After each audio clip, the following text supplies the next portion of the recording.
Eu sou militante da categoria bancária e quero contribuir aqui nessa análise de conjuntura, tecendo algumas considerações nesse breve tempo. O primeiro elemento que eu acho importante é a gente considerar logo na partida que nós não podemos observar a conjuntura como sendo algo como um raio no céu azul, que acontece ao acaso. Algo como apareceu o Bolsonaro e a vida mudou para pior, ou o Trump ganhou a eleição e a vida mudou para pior. É fundamental que a gente proceda a uma revisão onde observamos que uma série de elementos históricos anteriores, lutas e estratégias estão colocadas que explicam que no futuro nós vamos ter expressões que vão ser sintetizadas em pessoas como Bolsonaro, como Milei, como Trump e assim sucessivamente. No caso da extrema-direita, isso é resultado das contradições do movimento do capitalismo. Crises sucessivas cada vez mais levam a contradições na exploração, contradições que rebaixam a lucratividade do capital e também criam contradições sociais nos países centrais de grande violência. Isso implica em resposta das classes dominantes. Neste caso, já que a violência normal da exploração capitalista não está resolvendo, a extrema-direita entra como sendo solução. E qual é a solução dela? Mais exploração, mais violência sobre a classe trabalhadora. Aqui está colocada a estratégia para esse tempo histórico como resultado do período anterior. Respondendo a isto, nesse século, nós, da parte da classe trabalhadora no Brasil, também tivemos uma estratégia, também construímos um processo de lutas no qual a CUT e PT eram síntese de organizações capazes de dar direção a essa luta. Os governos petistas não foram governos que vieram pura e simplesmente para ocupar espaço do Estado e desenvolver projetos benéficos ao conjunto da classe trabalhadora. Mais do que isso, eles tinham estratégia. Eles tinham elementos a considerar na relação com as classes dominantes. Como o companheiro inclusive citou, foram governos de conciliação de classes. Governo de conciliação de classes significa que nós vamos respeitar a ordem, nós vamos garantir a propriedade, nós vamos garantir os lucros dos capitalistas, e isso é fundamental. Para garantir o lucro dos capitalistas, um elemento se faz presente no Brasil com grande profundidade, ou seja, manter a classe trabalhadora passivizada, no máximo pequenos e médios benefícios pontuais, ainda que eles possam ser importantes no conjunto da classe trabalhadora tão duramente empobrecida ao longo de tanto tempo. É importante observar que eles não tocam na desigualdade, na profundidade da exploração que se estabelece nesse país ao longo desse período. E os governos petistas fizeram esse apassivamento. A austeridade fiscal e outros nomes nada mais são do que resposta aos interesses de mercado. Ontem, na conjuntura de governo Lula 1, governo Lula 2, Dilma já dá problema na Dilma 2. São conjunturas favoráveis que lhes permitiam meio que surfar os acontecimentos. Quando o capital não tinha mais o seu resultado, a sua credibilidade garantida, ele mexe nesse movimento e nós vamos ver mudanças profundas. Em que direção? A saída de Dilma implica necessariamente na questão mais importante: reforma da Previdência, reforma trabalhista, reforma sindical. Reforma trabalhista para quê? Aumentar a exploração sobre a classe trabalhadora, diminuição de direitos, baratear a força de trabalho no país para aumentar a lucratividade do capital. Esse é o elemento chave. Como se faz isso de forma fundamental? Se faz isso contendo a classe. É muito importante o papel da CUT, que foi construído ao longo dessas 2 décadas, no sentido de conter a classe trabalhadora. Isso se expressou no espaço de vocês, isso se expressou na minha categoria, isso se expressou no conjunto todo da classe trabalhadora. A gente sempre costuma falar, os governos petistas foram um espaço de deseducação da classe trabalhadora para a luta. E ao deseducar a classe trabalhadora para a luta, prepara os jovens e novos para ver as suas entidades de luta, não mais como entidades de luta do qual ele faz parte, mas como representações que lutam por eles. Isso é um baita problema, porque uma juventude que não aprendeu na luta, não vai aprender a lutar, porque isso não se aprende em caderno de escola, só se aprende fazendo. Eu, como bancário, quero mostrar um pouco do que isso significou na minha categoria. Os mais antigos vão se lembrar, bancário já foi uma das categorias mais importantes nesse país, no sentido de ser protagonista de grandes enfrentamentos, grandes greves que paralisavam o conjunto do país.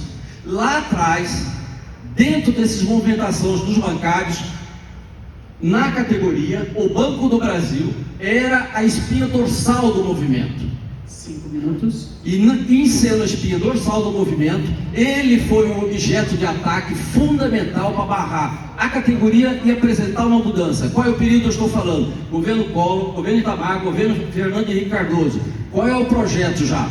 Já não é mais um Brasil que quer fazer o desenvolvimento, é um Brasil ajustado ao capitalismo internacional, de forma independente, vão abrir e entregar tudo. Isso é FHC, isso é o processo de privatização e tudo que nós conhecemos da história que se estabelece a partir daquele momento.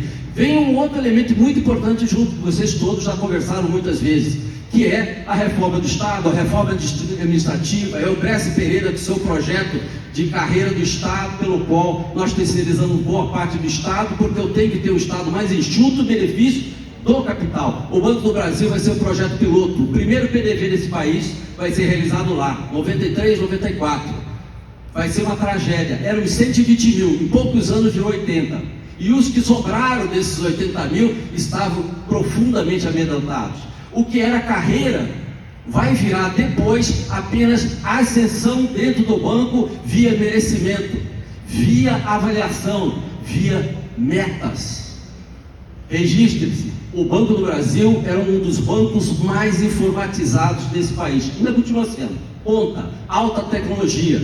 Todos os elementos, portanto, disponíveis da técnica e da tecnologia foram utilizados para desconstruir aquela que era a espinha dorsal, fazendo uma fragmentação profunda no conjunto desses trabalhadores que, em consequência, vai atingir o conjunto da própria categoria mais adiante. Esse não é um movimento rápido, é longo.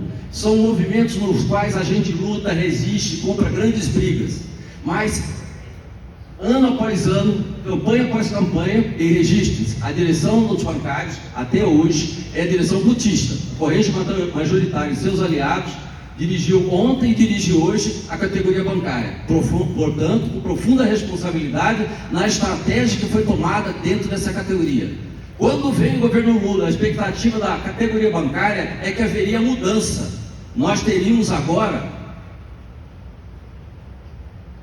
a volta do Banco do Brasil e dos demais bancos estatais para papéis que já desempenharam no passado, que tinham a ver com fomento, mas tinha a ver com um banco com uma visão social voltada para os interesses maiores da população, e não um banco voltado para obter lucros, principalmente para os setores rentistas desse país. O governo Lula reproduziu exatamente o que o mercado queria, e ao contrário de modificar aquela gestão anterior, ele aprofunda, porque a reforma de Estado que era colocado pelo FHC, também é parte da compreensão da estratégia do governo petista, sucessivamente.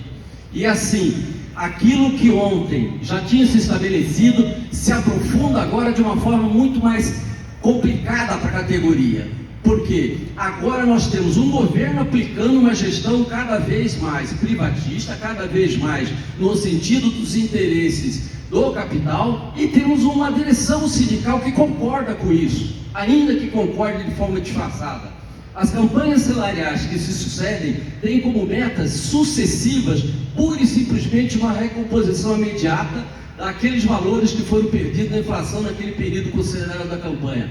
As questões de fundo são cada vez mais relegadas, entram nas propostas de campanha, mas não são demandas que efetivamente são perseguidas. Os planos de saúde vão sendo destruídos pouco a pouco. Cada um deles, que ontem eram controlados pelos bancários, eles dirigiam seus próprios planos de saúde, eles são para uma gestão cada vez mais terceirizada e com uma lógica cada vez mais de mercado, porque a lógica de mercado se estabelece dentro do banco para todos os espaços.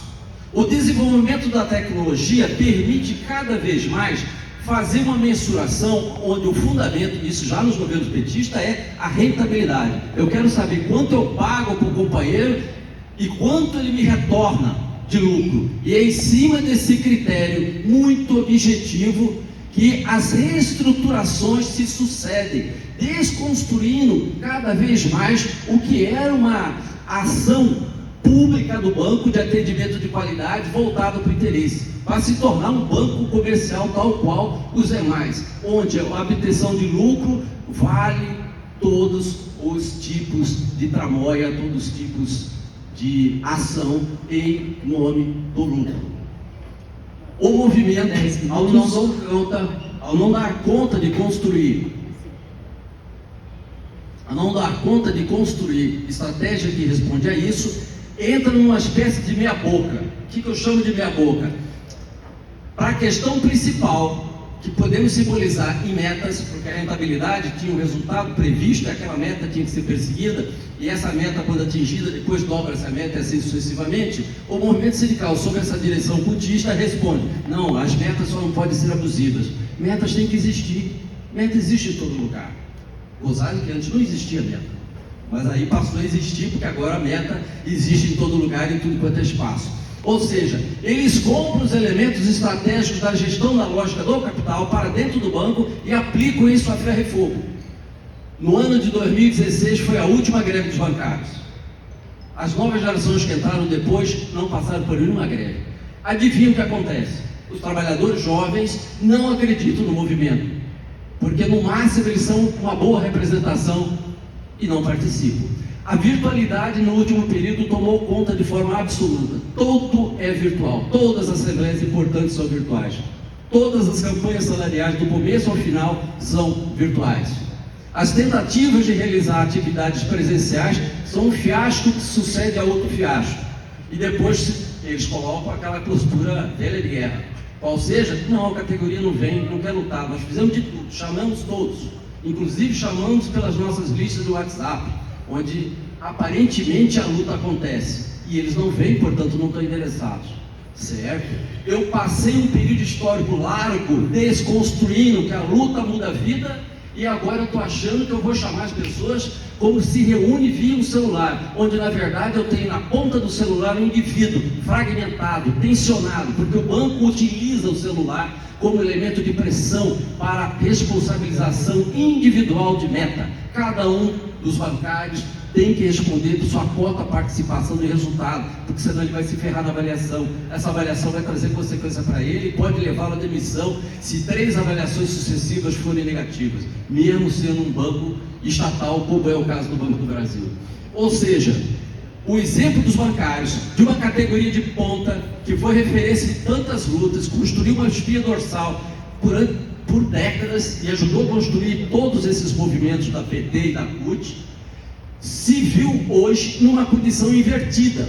E para coroar o bolo, nós temos em 2018 um grande acordo feito por cima com a FENABAN. O que esse acordo garantiu para os grandes sindicatos desse país? Garantiu a existência da taxa negocial, algo que o movimento de conjunto dos trabalhadores não tem, como tem os bancários. Isso significa o seguinte, que a cada campanha salarial que é fechada, a assembleia de cada sindicato, que vai depois ser expresso num acordo final, pode estabelecer uma determinada taxa, e pasme, essa taxa não tem limite, ela é maior do que o antigo imposto sindical que acabou. Essa taxa pode ser cobrada de todos e reverte num fundo enorme. Para dar um exemplo curto e grosso, porque vocês conhecem quem eu estou falando, Sindicatos de Bancário de São Paulo, tem 100 e poucos milhões de orçamento, 100 e poucos milhões. 50% do seu orçamento vem dessa taxa, 50 milhões vem dessa taxa. O índice de sindicalização dos Sindicatos Bancários de São Paulo, que tem mais de 100 mil bancários, caiu vertiginosamente, já chegou a ser mais de 60%, hoje tem menos de 20%, e só vem diminuindo.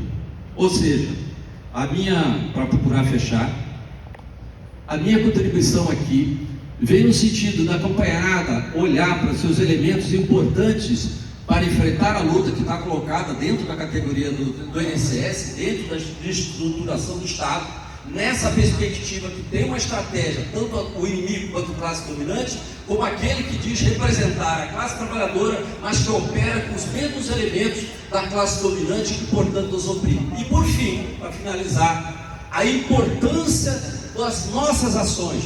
Quais são os elementos que de fato, olho no olho, possibilitam e constroem uma verdadeira força a partir da base, para que os elementos de comunicação e da modernidade que está colocada à nossa disposição sejam um suporte para a ampliação e a potencialização da luta, e não seja a luta em si mesmo, porque ela é frágil, tem pé de barro e morre na esquina. Muito obrigado, gente. Parabéns, obrigado. Pessoal,